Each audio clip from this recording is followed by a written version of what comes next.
Today on my channel, I want to recap what happened on the weekend down at the pro-regime change, pro-Ayatollah Iranian rally. But first I want to go off on a little bit of a rant. It's Monday morning in Toronto, and this Monday, I went out, I met my brother for a coffee, and we ended up at a local grocery store in an area in Toronto called the Junction, and it's No Frills in the Junction. Now, I believe No Frills is owned by Loblaws Incorporated, which is a huge grocery conglomerate in Canada. Now, normally I don't shop at that grocery store. It's a little out of the way, and over the course of the last few years, I've tried to distance myself out of the Junction. It's become a little insufferable for me dealing with the people in that area. So anyhow, in doing so, we stopped in, we picked up a couple things. I got some milk, a couple other little things. My brother picked up a couple items, nothing major, but I did stop by to take a look at their meat section. And I know they carry a lot of Australian beef in there, and I just wanted to go in and take a look at some of the prices. I didn't get none of this on video, but I called my brother over and I said, "Look at this little strip loin steak. It's Australian grass finished beef, and the strip loin was no bigger than my phone, and about, I don't know, maybe 5/8 of an inch thick. Very, very small steak, and it was $21. Now." I'm not a huge eater anymore. When I was younger, I was, but I would need 2 of those steaks easy. So for 2 steaks to be shipped from Australia into a Canadian grocery store, and it would cost me, say, $41, $42 to feed myself just for the steaks. That's not including any vegetable, salad, whatever. It's $42 just for the meat. And could I get away with one of those steaks? Yeah, I could. But like I said, very small steak. So I'm noticing, I said to my brother, I'm noticing a lot of people online discussing the price of beef especially, and including just recently someone posted tenderloin steak, beef tenderloin. I believe it was Canadian beef tenderloin at $150 a kilogram. I think it was a kilogram. It could have been a pound, but regardless, it's absurd pricing. So we're noticing, obviously, this is not coming across as cutting edge news. The prices are astronomical in this city, and I was saying to my brother in the store there that how do you feed a family? It's like, for ourselves, we just basically have to take care of ourselves, and we are complaining about food costs. So imagine having 3 and 4 kids. A family that isn't on government assistance waiting for their groceries to be paid for by the government. I'm talking like regular Canadians that have to go out to work every day and have to dig into their own pocket to pay for groceries. But, okay, so that was one disturbing, little sidetrack when I was in the grocery store. What actually almost triggered me, and I hate to use a millennial word like that, but it gets me upset, and it's increasingly getting me more, I would say angry, to be honest with you. I'm noticing white liberal Karens walking around in grocery stores with wagons, and I'm talking big, robust wagons that you could put 2 and 3 kids in, or a St. Bernard dog. They have, and I by looking at the construction of this one wagon I seen today, this white liberal Karen was pushing in front of her. Looking at the construction of this wagon, you could tell it was an expensive wagon, just based on the componentry that I witnessed, because I pick up on things like that. And so I look in the wagon. She has a few blankets in there, no kids, and she has 1 tub of tofu, the size of like a little sour cream container. I don't know, 500 milliliters perhaps.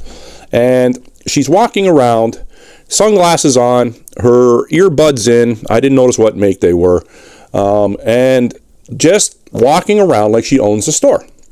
So directly behind her was a liberal beta simp male by outward appearance, and I am getting a little abrasive today, and that's just the way it's going to be, and I don't really care if I hurt any liberals' feelings. I really don't care at this point in my life.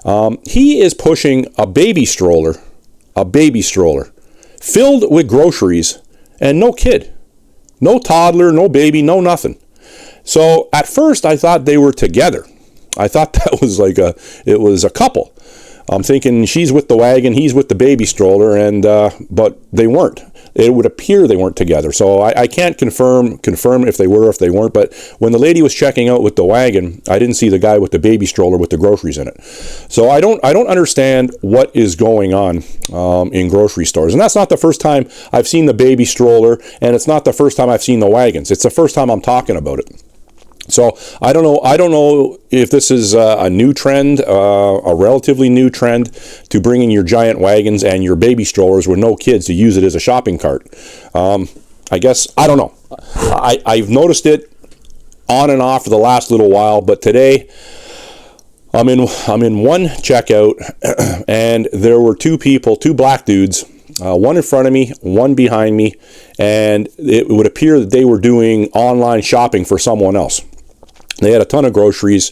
They're throwing it on the conveyor, and they're looking through the phone. So I would imagine both of them, the guy in front of me and the guy behind me, were both looking through their phones. So I don't know if they were looking for coupons or if they were looking through their shopping app to make sure they got everything with their online order. That's what I'm thinking. And what I noticed with the first guy, in No Frills, they have these No Frill shopping bags. They're $2.25 each. So he had no bags with him, so he just reached over and grabbed a stack of these $2.25 bags and just threw it on top of the grocery order. So I would imagine that the customer that he was shopping for just bought $10 worth of grocery bags. So I knew the food wasn't for him. I could just tell by the way, and the groceries, what he had on, like very expensive items, and just the disregard for throwing another $10 or $11 worth of grocery bags on top. And he was looking through his phone. So I'm pretty sure it was an online grocery order. That is rampant throughout the city. You go into grocery stores and the people in front of you are not even shopping for themselves. So it is what it is. Is that a smart thing to do for people that don't have the time or they don't want to interact with the general public? I guess it is. If you don't want to put yourself into a situation where you're going to be, easily angered, order your groceries online. I've contemplated, to be honest with you. A lot of times I don't want to be in those situations either, and today was one of them. Now, this conversation ties into my experience on Saturday going down to the pro-Iranian and the counter-protest of the pro-Ayatollah factions of what's going on in Iran right now. I took the 505 Dundas streetcar down there, and I've been on the 5. Whenever I go downtown, predominantly I take the 505 surface route transit because I want to see what's going on. I want to see the level of sketchiness that's going on in the city. And I'm going to tell you, the 505 Dundas streetcar is a good measuring tool to see the level of sketchiness in this city. You'll see on my last video, two black people. One person was sleeping on the back row of seats, and he was a very unhealthy person. He had his shoes off. You could see his feet. They were both swelled up. Don't know what his physical ailments were, but he had several. He was hacking, he was spitting, and it was very unpleasant. But it's very disturbing, actually. I'm not one that needs to take the TTC. And I'm going to say in this video, I'm probably not going to go downtown for the next little while.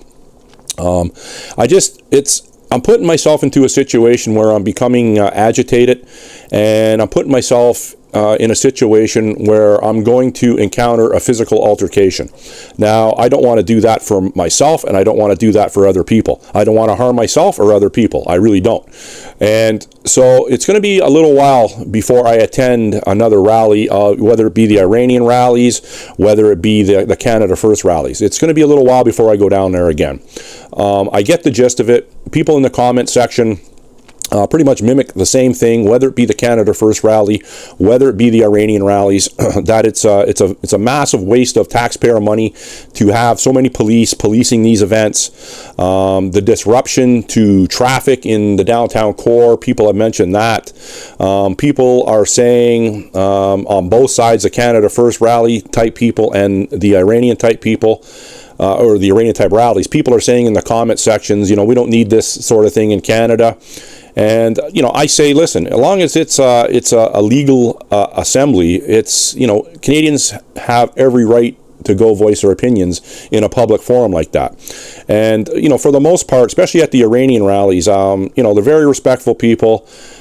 This time around, you did have the pro-Ayatollah faction that were counter-demonstrating, but a lot of those pro-Ayatollah faction people are the same people that are Black Lives Matter, that are Antifa, that are pro-Palestinian. It's the same people. They're paid liberal government employees that go to every rally. It doesn't matter what is being protested on the other side. They stick to the anti-Donald Trump, the pro-Mark Carney playbook. So you recognize a lot of the same faces.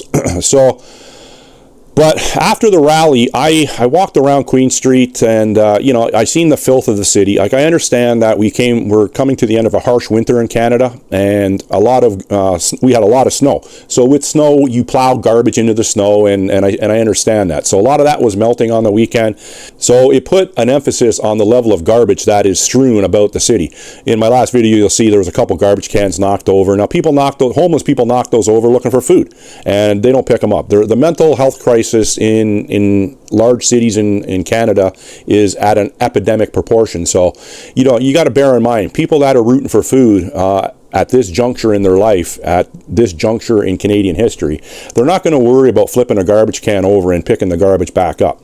Now, it could be kids knocking it over. Who knows what it is? But if you want, I'll put that video on the end of this video, and if you see, just at the end of the video, and you know, you can see the level of pollution. You can see the level of littering in this city, and you know what? I don't necessarily want to see that for the next little while. I'm kind of getting sick of it, to be honest with you. So I won't be attending any downtown functions for the next little while. You get the gist of it if you watch any of my past videos, and I 100% get the gist of it, because I'm putting myself in that situation. I'm not saying I'm afraid of it. It's disheartening, and it's wearing on me. Now, the last thing I want to touch on, and I'm not going to get too deep into it in this video, I'll dedicate a full video for it, is my displeasure with Donald J. Trump and his direction with his foreign policy and his domestic policies. What he's done in Iran, you know, if you're talking to the pro-regime change or the pro-Shah Iranians, they are 100% backing Donald Trump with regards to his military intervention in Iran. But you know, he campaigned on the promise of no wars, and that's what people are doing right now on social media. They are piecing together hundreds and hundreds of clips of him saying that if he's re-elected, there will be no further Middle East wars. So, and people are putting that on a loop. So it is very front and center. It is very frustrating for me to see that. And, you know, I'm not an American person. Do the Iranian people up here in Canada, do they get under my skin with regards to these protests? Absolutely not. They don't. But to a lot of people, they do. They say that they are bringing their country's problems to Canada. And I understand that. I get that. I get that, that perspective of this. But you know, if you delve into the reasoning why Trump launched a military action against Iran, now you could say it was or a lot of people will say that it was to stop the genocide occurring in Iran, and to a high level that is true. But then you got the other side of the coin, where people are saying that Trump invaded Iran because they don't want to fall in line with the U.S. dollar, that it is being controlled through Benjamin Netanyahu out of Israel. Trump is Netanyahu's puppet. Netanyahu has dirt on Trump. Jeffrey Epstein got dirt on Trump via Israel. Jeffrey Epstein was a Mossad Israeli construct to go honeypot a lot of billionaires, to get a lot of people in very compromising situations. And I'm leaning more and more to that understanding that Trump was indeed honeypotted through Epstein. And I'm going to dedicate a whole video to Trump coming up.